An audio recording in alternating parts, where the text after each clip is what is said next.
नमस्कार मित्रों, beyond the scene के इस एपिसोड में आपका बहुत बहुत स्वागत है। माना जाता है कि चुनौतियां इंसान को अपने आप में निखारती हैं, लेकिन ये सिर्फ मानने की बात नहीं है, अपने आप में ये सत्य बात है। आज कोई बहुत बड़ी पर्सनालिटी जिसका नाम आपने टीवी में या कहीं अखबारों में नहीं सुना होगा, लेकिन अपने आप में प्रतिभावान और कला की समझ रखने वाली एक आशा कार्यकर्ता के रूप में काम कर रही हैं समाज के अंदर। ऐसी एक महिला से हम आपको मिलाने जा रहे हैं जिन्होंने अपनी जिंदगी की सारी समस्याओं से लड़ते हुए अपनी कला पर, अपनी रुचि पर काम किया है। आज हमारे साथ जुड़ चुकी हैं लक्ष्मी नागर जी, और ये आशा कार्यकर्ता के रूप में काम कर रही हैं। साथ में गायन का इन्हें बहुत शौक है, और इनकी इस प्रतिभा को आज हम हमारे बियॉन्ड द सीन के एपिसोड के माध्यम से, इस पॉडकास्ट के माध्यम से आप तक पहुंचाने की कोशिश करेंगे। अगर आपको भी लगता है कि ऐसे ही प्रतिभावान लोगों को सामने आना चाहिए, तो आप इस पॉडकास्ट को अंत तक देखें और ज्यादा से ज्यादा शेयर भी करें। और ऐसे ही एपिसोड्स देखने के लिए हमारे चैनल को जरूर सब्सक्राइब करें। तो बहुत बहुत स्वागत है लक्ष्मी जी आपका हमारे शो में। और किस तरीके से आपने अपनी जिंदगी में इस चुनौतियों का सामना किया, ये आज हम आपसे जानेंगे। और आपकी जो रुचि है गायन की, सारी जो आपकी कला है, उसके बारे में भी हम जानने की कोशिश करेंगे। तो सबसे पहले आपका बहुत बहुत स्वागत है एक बार फिर से। जी सर। और मैं शुरुआत यहाँ से करना चाहूँगा। सबसे पहले आपके बारे में जानने से हम शुरुआत करेंगे कि आपके जीवन की शुरुआत कहाँ हुई, मतलब आपका जन्म कहाँ हुआ, और आपकी शिक्षा दीक्षा या जो शुरुआत के जो दिन हैं आपकी जिंदगी के, वो किस तरीके से बीते, आप बताइए जरा। सर, मेरा नाम है लक्ष्मी नागर जी। मैं आशा कार्यकर्ता हूँ। 2006 में बनी थी और मेरा जन्म हुआ था एक ग्रामीण में, कुर्रोली गांव में। जी। तो हमारी बचपन की स्थिति बहुत नाजुक रही थी। पापा एक्सपायर हो गए, सिर्फ मम्मी ने पाला, भाई नहीं थे। छोटे छोटे उम्र में हमारी शादी हो गई। तो शादी के 28 साल बाद 28 साल पर 4 बच्चे हुए।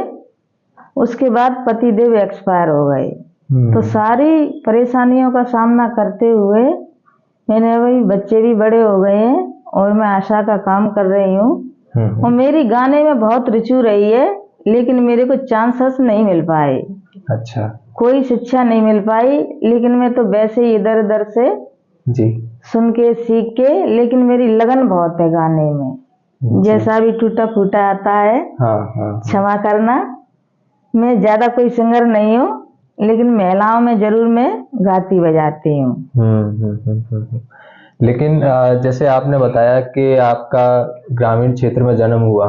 जी सर। तो एक महिला के रूप में जब आपने अपने जब आपकी शादी हुई, जी सर, और उसके बाद जब आपने ये आशा कार्यकर्ता का काम भी शुरू किया, और गायन का काम आप गायन भी करती हैं। हाँ जी। तो किन किन चुनौतियों का सामना आपको करना पड़ा, कि क्या ऐसी समस्याएं जो आपको देखनी पड़ी समाज के अंदर? कई चुनौतियां सामने आई सर। मतलब घर गृहस्थी के बारे में, रहन सहन के बारे में, खान पान के बारे में, तो मैं सभी परिस्थितियों का सामना करते हुए अब क्या है कि अपने बच्चों के साथ मैं जीवन यापन कर रही हूँ और एक आशा कार्यकर्ता का काम कर रही हूँ।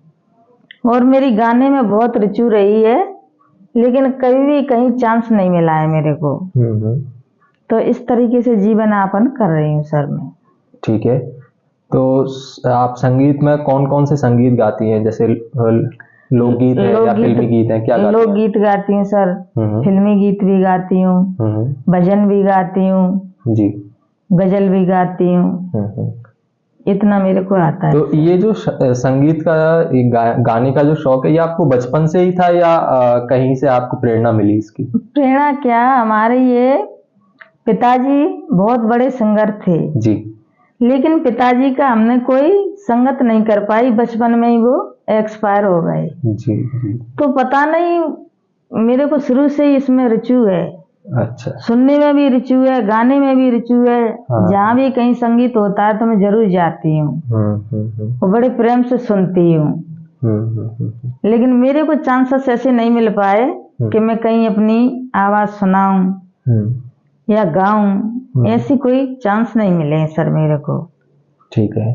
नहीं देखिए, चांस मिलना एक अलग बात है, लेकिन आपकी जो रुचि है उसमें आपने किन किन विधाओं पर आपने काम किया? जैसे आपने बताया लोकगीत आप गाती हैं। हाँ सर। आप फिल्मी गीत भी गाती हैं। हाँ। और गजल भी गाती हैं? हाँ गाती हैं सर। ठीक है, तो कोई एक ऐसा छोटा सा लोकगीत जो आप हमारे दर्शकों को सुनाना चाहेंगी, उसकी कुछ लाइनें?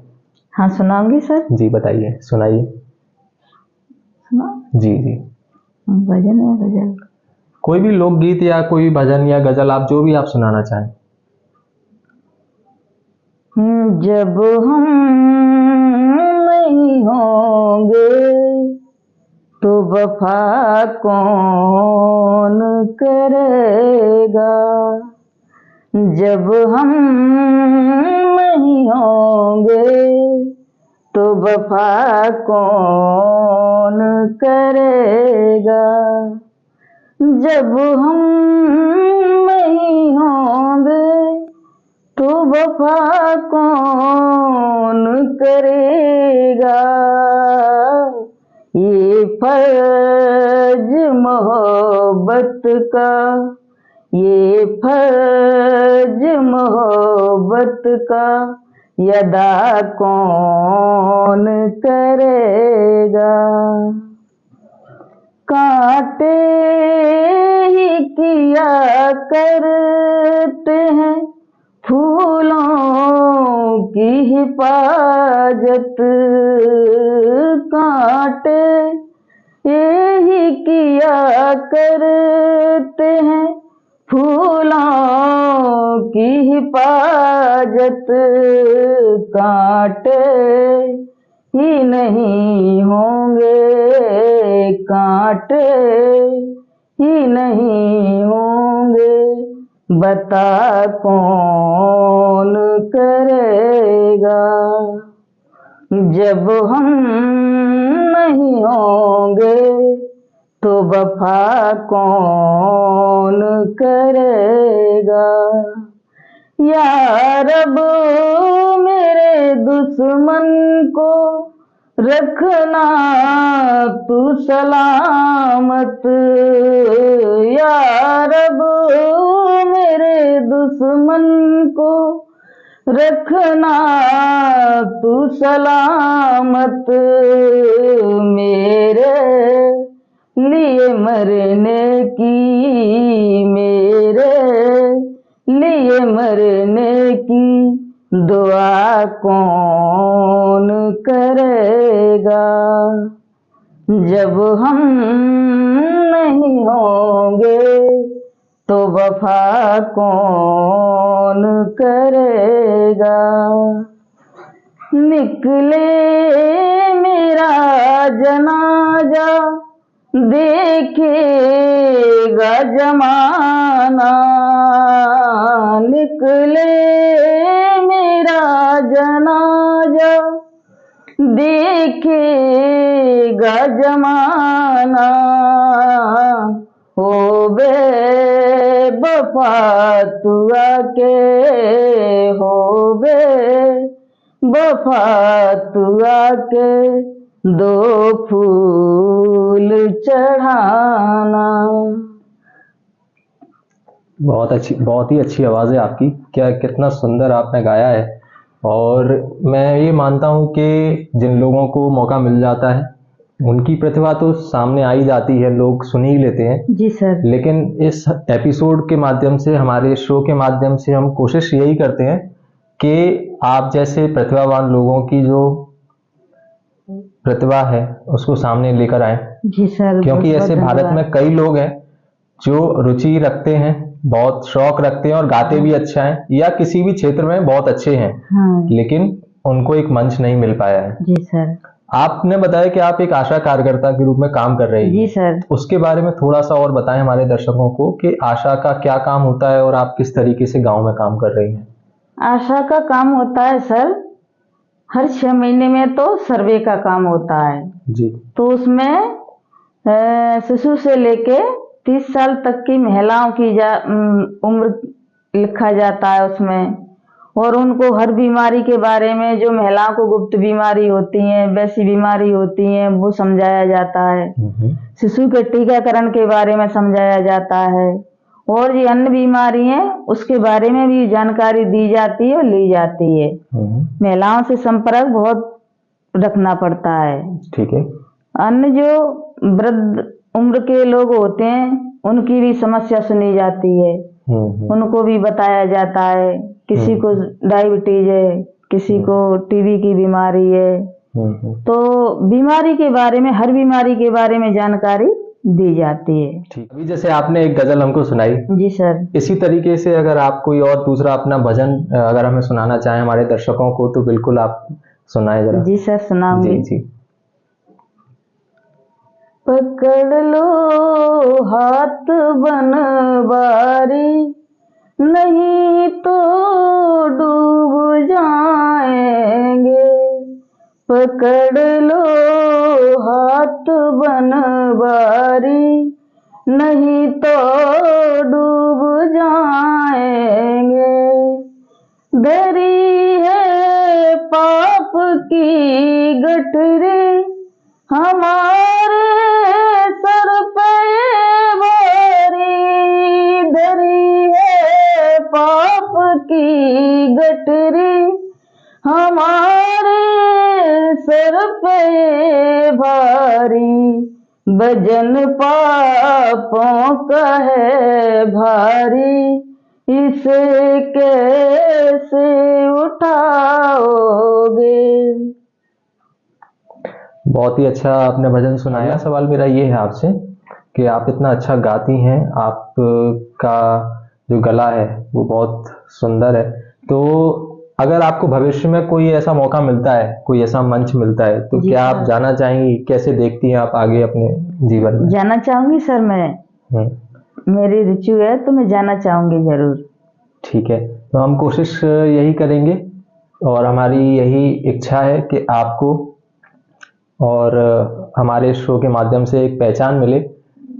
जो भी लोग इस पॉडकास्ट को देख रहे हैं वो आपकी प्रतिभा को, आपके गायन की शैली को देखें और समझें, और किसी को अगर पसंद आता है तो जरूर हमसे वो संपर्क भी करेंगे। हमारे पॉडकास्ट में कमेंट सेक्शन में वो बताएंगे भी। आप अगर कुछ बताना चाहें हमारे दर्शकों को और कुछ मैसेज देना चाहें लास्ट में, या ऐसी महिलाएं जो आपकी तरह और भी अन्य महिलाएं हैं जो जिनकी प्रतिभा अंदर दबी हुई है, आज तक सामने नहीं आ पाई है, उनके लिए आप क्या कहना चाहेंगी? मैं सभी बहनों से यही कहना चाहूंगी, अगर गाने में रुचि रखती है तो अपनी कला को सामने लाया जाए, किसी के भी माध्यम से, किसी भी चैनल से, किसी भी टीवी माध्यम से अपनी कला को दबा के नहीं रखना चाहिए। अगर चांस मिले तो जरूर गाना चाहिए।